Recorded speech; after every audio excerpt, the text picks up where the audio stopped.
Divorce drama. My husband was arrested a few days ago, and I found a woman's thong in our bedroom. Now he wants to talk after bailing himself out of jail. I really need some advice on how to handle this. Let me backtrack a bit. My soon-to-be ex-husband, Dexter, called me from county jail last Saturday. I didn't answer, thinking it was just another spam call. We've been separated since November 2025, and I moved out of our shared apartment then. We have a dog and 2 cats. I have custody of the dog, and he kept the cats. After some research, I discovered he was arrested on Thursday night. I panicked, worried about the cats, and drove to the apartment. When we separated, Dexter insisted I leave my key, even though I'm still on the lease. I eventually gave in, but I felt uneasy about not being able to check on the cats. When I arrived, I noticed his car was still there. I managed to get into the storage space and found the cats nearly out of water. I cleaned their litter boxes and noticed the master bedroom door was open, which was unusual. That's when I spotted a black lace thong on the floor. Feeling uneasy, I went to the guest bathroom to wash my hands and saw a towel stained with makeup. I also found a pair of hoop earrings on the coffee table. All of this pointed to the fact that he might have moved on. It hurt deeply, especially after 13 years together. Financially, I haven't filed for divorce yet. I thought he would take that step, since he ended the relationship, but he hasn't. I was frustrated when he called me for help, as we usually only communicate about joint accounts. He even called during the Super Bowl, but I missed it. I tried to visit him in jail the next day, but I wasn't allowed in because he hadn't listed anyone for visitation. Fast forward to Monday evening. I had been at the apartment for about 20 minutes when I heard the storage door slam. I rushed to the window and saw Dexter standing at the front door. He looked agitated and asked where his phone charger was. Then he mentioned he had to tell her to leave. I was confused and asked who he meant, but he just went outside. When he came back in, I pressed him for details. He explained that he was pulled over for a minor traffic violation, and the officer found drugs in his car. He insisted he didn't want to talk about anything else until he had a chance to decompress. He asked to speak again the next day. Now I'm left wondering how to approach this conversation. I suspect he won't file for divorce, so I'll likely have to. One of the cats is in terrible shape and needs grooming. My family advised me to stay calm and keep the conversation focused on the cats and the lease. Should I bring up the woman's items I found? Should I mention infidelity in the divorce documents? Any advice would be greatly appreciated. AITAH for getting mad at my boyfriend's reaction to my underwear choice. Hey everyone, I've been a big fan of this community for years, and I find myself needing some insight. I hope my story isn't too trivial. So, I'm a 25-year-old woman, and I've been with my boyfriend, who's also 25, for 5 years. Lately, we've been going through a rough patch, mainly due to finances and our living situation, but that's a story for another time. A few days ago, he was at my place, and things started to heat up. As we were making out, he felt my backside and noticed I was wearing thong underwear. I've been wearing thongs more often lately because I wear leggings a lot, and I can't stand visible underwear lines. In the past, I didn't wear thongs because I rarely wore form-fitting clothes. But after losing 70 pounds, I've been feeling more confident and embracing tighter outfits. When my boyfriend realized I was wearing thongs, he seemed surprised and confused. He asked why I was wearing them since I hadn't before. I explained that it was simply because of the leggings, but he didn't seem convinced. He started saying that women only wear thongs to impress guys, which really annoyed me. I told him that wasn't always the case, and many women wear them to avoid lines. He dismissed my explanation and insinuated that I was trying to impress another guy, since I hadn't worn them for him before. He even said, "I just think it's weird that you never wore them before, and now that you're feeling more confident, you start wearing them. It makes me wonder who you're trying to impress." At that point, I got really upset. I reiterated my reasons for wearing them, saying I shouldn't have to explain my choice of underwear. If he had just asked out of curiosity and left it at that, it would have been fine. But his comments about women wearing thongs for attention and his accusations felt hurtful. We ended up in a heated argument. He claimed that men can tell when women are wearing thongs, and that it turns them on, and he didn't want other guys being attracted to me. I honestly doubt most guys even notice that sort of thing. He made me feel crazy for being upset, insisting he didn't mean anything by it and that it wasn't a big deal. I'm left wondering if I overreacted or if my feelings are valid. He's always been a bit possessive, but not in a toxic way. A few months ago, I noticed he was engaging with content from the manosphere on social media, which really bothered me. I talked to him about it, and he said he'd stop, but I feel like he might still be watching that type of content. His attitude about the thong situation feels like something a guy with a misogynistic podcast would say, and I really dislike that. I could use some opinions or advice on this situation. I got into my first physical fight at 27 over chicken nuggets. I'm 27, and I've never been in an actual fight beyond some roughhousing as a kid. Sure, I've had my share of screaming matches, but I've never raised a hand to anyone. That changed last October. I had suddenly run out of my mental health medication and was struggling to keep it together. One evening, I went to a small store to grab dinner with my last few dollars. When I got home, I realized the cashier hadn't given me the bag with my chicken nuggets. I was understandably upset, but I knew it was an honest mistake. So I went back to the store and kindly asked the cashier about my order. She was sweet and apologetic, but after searching, she turned to her manager for help. The manager, clearly stressed from dealing with another customer, told me I would have to repurchase the nuggets. That's when things took a turn. I had just spent my last $17, and I was on the edge of a meltdown. I snapped and said, "You can't tell me what to do." I walked over to the freezer, grabbed another bag of nuggets, and tried to leave.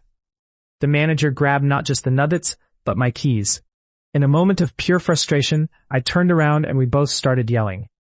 I was screaming for my keys, and she was shouting back. In that heated moment, I felt a surge of rage and punched her. As soon as I threw that punch, reality hit me. I realized I had crossed a line. She pushed me back, and in the chaos, we both exchanged blows. In the midst of it all, I lost control and embarrassingly urinated a little. My instinct kicked in, and I knew I needed to get away. She had a grip on my hair, so I yanked my head back, leaving some of my hair in her hand, and climbed off her. I grabbed my keys, leaving the chicken nuggets behind, and rushed out of the store. The whole incident was caught on camera, and later, a detective contacted me. I shared my side of the story, and thankfully it was deemed mutual enough that neither of us faced charges. I ended up with a black eye and a couple of bald spots, but I didn't know how she fared. This isn't a story I'm proud of. I deeply regret my actions. I understand why it happened, but that doesn't make it right. It's a wake-up call for me to prioritize my medication and develop better coping skills for tough moments. Over the past year, I've been working hard to improve my life after a toxic relationship. I've quit abusing substances, stopped self-harming, and started taking better care of myself. This fight was a significant setback. I was beginning to like the person I saw in the mirror, but since then, I've been filled with shame. This wasn't who I am. And while it's easy to say that after a mistake, all I can do now is prove that I won't let myself become that person again. Thanks for listening, if you made it this far. TIFU by learning what Netflix and chill is code for. I just discovered that Netflix and chill is a euphemism for hooking up, and I'm absolutely mortified. As a professor at a university, I often do icebreakers with my classes. I share my hobbies and mention that I love to Netflix and chill. When students express their stress, I remind them that while studying is important, it's equally vital to relax and recharge. I genuinely thought Netflix and chill meant just that, watching Netflix and unwinding. As a mother of two little ones, a 4-year-old and an infant, that downtime is a rare treat. Have I really been living under a rock? I'm not that old, but I've been saying I love to Netflix and chill for years, and no one has ever corrected me. Not my husband, my colleagues, or my students. My husband and I don't get out much, so I think he's just as clueless. Being the youngest faculty member, I figured my colleagues might not know either. If I were a student, I wouldn't clarify that when my professor says one of their favorite activities is to Netflix and chill, it doesn't mean what I thought it did. Now I'm terrified that I might be reported for inappropriate comments. I never intended to suggest anything inappropriate to my students. For those wondering how I didn't know the true meaning, I didn't date much and didn't use dating apps. I met my husband in grade school, dated him through high school and college, and married him 10 years ago. In college, I lived at home and worked 2 jobs, leaving little time for socializing. When I had free time, I genuinely enjoyed just watching Netflix. I found out the truth during a lunch visit to my husband's work. I struck up a conversation with his coworkers, and when I mentioned I couldn't wait for my infant to be older so I could Netflix and chill again, one coworker looked shocked. He said, "I'm surprised you'd be that open about wanting to Netflix and chill." I was confused until he explained. The other coworker confirmed it, saying, "Oh, he's right. Even I know what that means." When I called myself an oblivious millennial, I didn't mean to imply that all millennials are unaware. I just meant that I clearly missed the memo on this phrase. It's been around for 10 to 15 years, and I guess I always took it literally. I never learned the true meaning because I assumed everyone was on the same page. It's been an eye-opening experience, and I'm laughing at myself while cringing. I realize now how my students might perceive me compared to my intentions, and I'll need to address this when I return to work. Anyone who has lived under a rock like me is welcome to come over and literally chill and watch Netflix with me anytime. AITHH for not changing my language to appease an ignorant coworker. I work in an office with about 30 coworkers, and recently I found myself in a frustrating situation with a colleague named Sarah. It all started before Christmas, when I took a call from my family overseas in my native language. We chatted for about 10 minutes, and when I hung up, I noticed Sarah glaring at me. Confused, I asked her what was wrong, and she accused me of being racist. She claimed I had used a word that sounded like a racial slur. I was taken aback. After a confusing conversation with our HR director, I learned that one of the ways to say you in my language sounds similar to that slur. I explained this to HR, and after some research, she agreed that I wasn't being racist, just speaking my language. However, she suggested I avoid personal calls at work. I offered that if I couldn't, then no one should be allowed. She didn't like that, and eventually asked if I could avoid using that particular word. I explained that it would make my speech awkward and clunky. After some back and forth, she thanked me for clarifying and let me return to my desk. Later, she sent out an email addressing the misunderstanding, emphasizing the importance of respecting everyone's cultures. In reality, my family rarely calls me at work, so I didn't see this as a significant issue. I shared this story with friends during a Christmas party, and one asked if it was really worth standing my ground over. Fast forward to after the holiday break, HR called me in again. She wanted me to be more respectful of Sarah's culture. I pushed back, insisting that it wasn't my responsibility to change how I speak. She eventually backed down, saying there was nothing I needed to correct. A week later, Sarah confronted me in the break room, accusing me of using hateful language. I explained the meaning of the word and reiterated that it wasn't offensive. She insisted that the sound itself was offensive and that I needed to accommodate her feelings. I firmly stated I wouldn't accept unequal rules at work. She went on about oppression, claiming I wouldn't understand because of my background. I simply replied, "Tell that to my grandparents."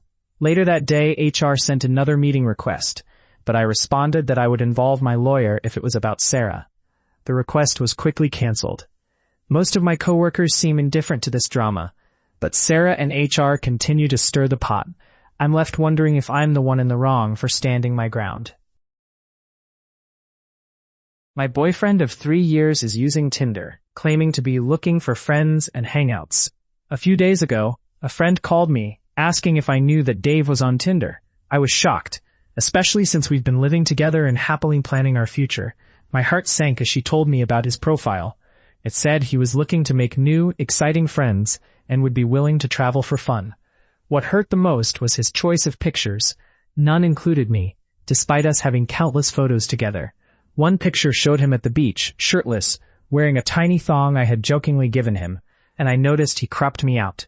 When I confronted him, he laughed it off. He dismissed my concerns, saying my best friend was just being nosy and that he had the right to seek friends. I felt invalidated and guilty for being upset, as if I was the one being possessive. Since then, I've tried to move past it, but I can't shake this feeling of betrayal. I don't want to throw away 3 years over what might just be my insecurity. After some advice, I decided to create a fake Tinder profile, pretending to be a friend he didn't know. I messaged him, and he responded positively, even making plans to meet me at a coffee shop we frequented. When he left to meet me, I packed his things. I was ready for him to come home and find everything waiting by the door. When he returned, he was furious, demanding to know what was going on. My dad, who had come over after I called him, was there to support me. He told Dave to leave, and I felt a wave of relief as Dave realized he had been caught. He grabbed his bags and left without a word. I know he has family nearby, so I'm not worried about him. This will hurt for a long time, but I can't forgive that kind of betrayal. I'll allow him to come back to collect his things in a week, but that's it. I dread the call I'll have to make to his mother, who I care for deeply. Goodbye, 3 years. How will you solve my problem? Physically destroyed HDD. For a few years now, I've been the sysadmin at my company, handling first-level support. I've even written the IT manual, FAQ pages, tutorials, and regular reminders about IT and data security, topics my users often overlook.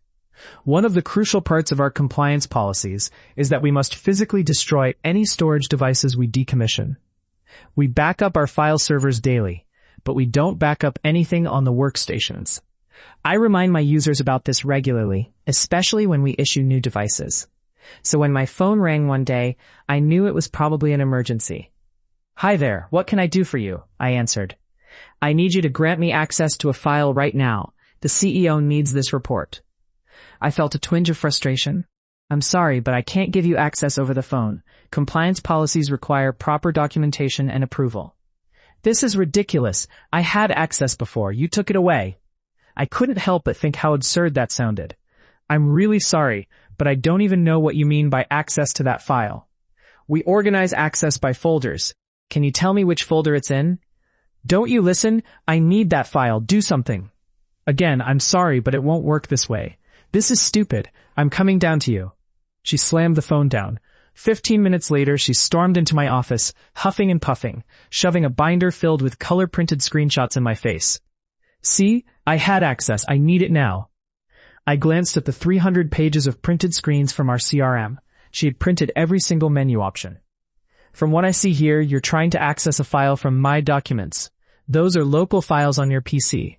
If it's not there, you might have accidentally deleted it." "No, it was always there. Grant me access now." "If you deleted it recently, I can try to recover it if you give me your laptop and a little time." "It was always there. It was on my old PC. Now it's gone. I need it." It took me a moment to process that. "You had that file on your old machine, the one we decommissioned over a year ago? And now you can't find it on your new machine?" "Yes. Get me my file. Now." The file was stored on the old machine. It was literally on that device, which was destroyed over a year ago. "So, get my file. I'm really good at my job, but I can't retrieve a file from a physically destroyed device." "Is it because I didn't open a ticket?" She sighed. "No, it's because it's impossible. I can't get you a file that was on a device that no longer exists." "So you don't want to help me? How do you solve this problem?" I was getting frustrated. "I can't help you. There's no way to assist you in this case." "I'm going right to the CEO, she declared. "Okay," I replied, feeling defeated. An hour later, a fellow IT colleague came to my office, laughing. He had been helping our CEO with an unrelated issue when she barged in, complaining about me. Our CEO has a very dry sense of humor. He listened to her, nodded, looked at her binder of screenshots, and then pulled up my tutorial on data storage. "It seems like you have a lot of work ahead of you if you want to finish the report on time. I suggest you get to it. Also, please use one of the folders provided to your department or your home folder to store the file next time." I couldn't help but chuckle at the irony. Sometimes the simplest solutions are the hardest for people to grasp. TIFU by finding my late husband's wedding ring.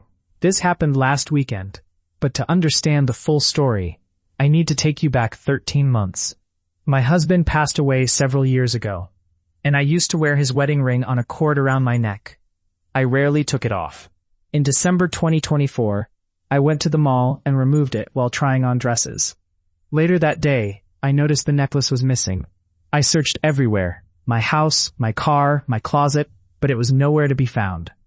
I concluded that I either left it in the changing stall at the mall or lost it sometime between leaving the mall and heading to the gym. I went back to the gym, retraced my steps, and asked around. I even posted in my local Facebook group and a subreddit, hoping someone might have seen it. A local TV reporter reached out, and we filmed a segment for the news, hoping to spread the word. The reporter even checked pawn shops for me. As time passed, I reluctantly accepted that the ring was gone forever. This was especially heartbreaking because I had lost a significant amount of weight, and my wedding ring no longer fit.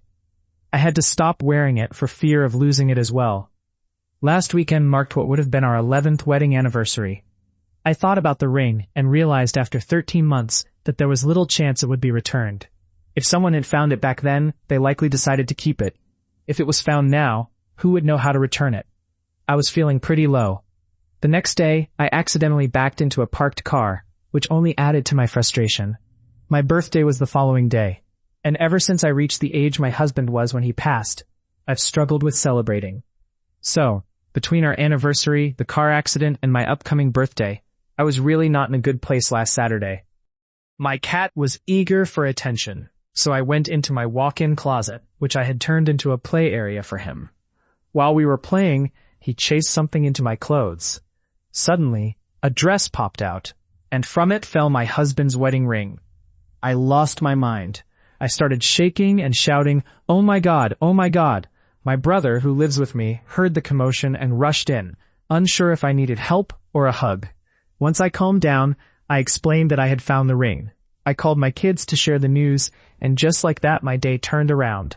It was truly the best anniversary and birthday gift I could have received. I'm still puzzled about how I missed it all this time. I had torn my closet apart multiple times, shaking out every dress. I hadn't even worn that particular dress since I bought it during a shopping spree after losing weight. I can't comprehend how I never found the ring in there. But here's the kicker. I had the whole city looking for this ring at one point, and it was in my house the entire time. I even went on the news. I feel so embarrassed. I can't tell anyone outside my family that I found it because, well, it was never really lost. So I'm sharing my little mishap here. The ring was never gone. I made a big fuss over nothing.